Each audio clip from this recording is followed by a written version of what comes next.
Emma owned a charming little flower shop called Petal and Bloom. She had run it for years, pouring her heart into every bouquet she crafted. Her arrangements brightened birthdays, anniversaries, and of course, Valentine's Day. This year, Valentine's Day brought its usual flurry of orders. The bell above the shop door jingled non-stop as customers came in to pick up roses, tulips, and lilies. Though Emma wore a cheerful smile for each one, her heart felt an ache she couldn't explain. "You're too good at helping everyone else find love," teased Lily, her best friend and part-time assistant, as she handed Emma a roll of red ribbon. "When are you going to let someone sweep you off your feet?" Emma laughed lightly. "Maybe when someone brave enough shows up with a Valentine for me," she said, half joking, but unable to hide the wistfulness in her tone. Across town in a cozy corner cafe sat Lucas. A reserved but gifted writer, he often came to the cafe for inspiration. Today, however, his mind wasn't on his poetry or his half-written novel. It was on Emma. Lucas had admired Emma since the day they met at a community book fair 2 years ago. She had been selling floral bookmarks, and her bright smile and warmth had stayed with him. He visited her shop occasionally to buy flowers for his sister or friends, but he never had the courage to tell Emma how he truly felt. This Valentine's Day, Lucas decided it was time.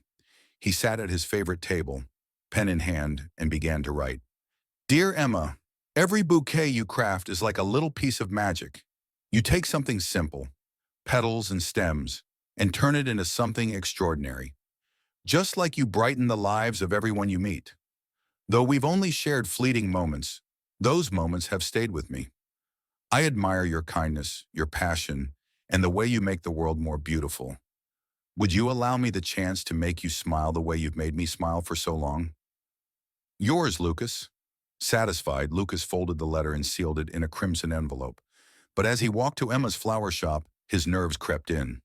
"What if she laughs?" he muttered to himself. "What if she doesn't feel the same?" When he arrived at the shop, the sight of Emma arranging roses behind the counter both thrilled and terrified him.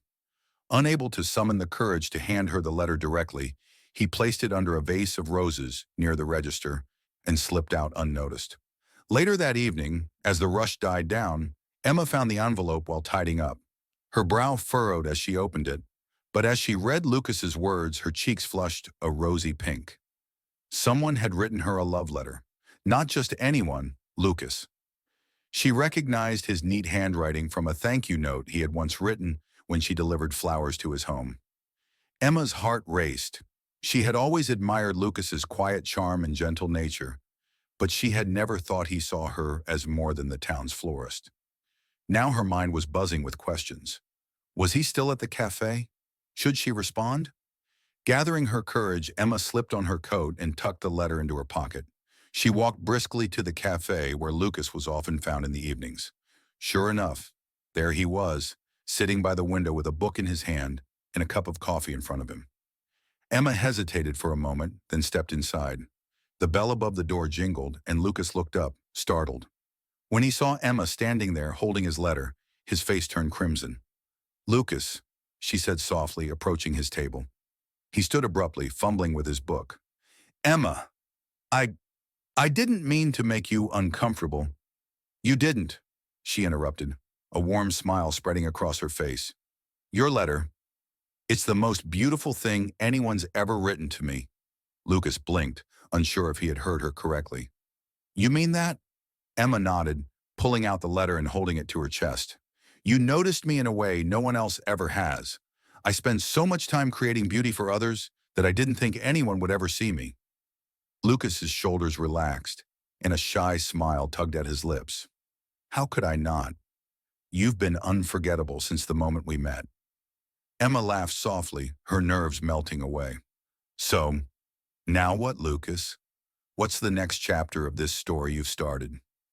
"Well," he said, his voice steadying, "if you're willing, I'd love to take you to dinner.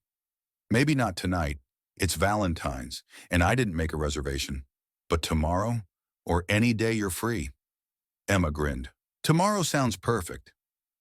The two spent the rest of the evening talking, the letter lying between them on the table like a bridge that had finally brought them together.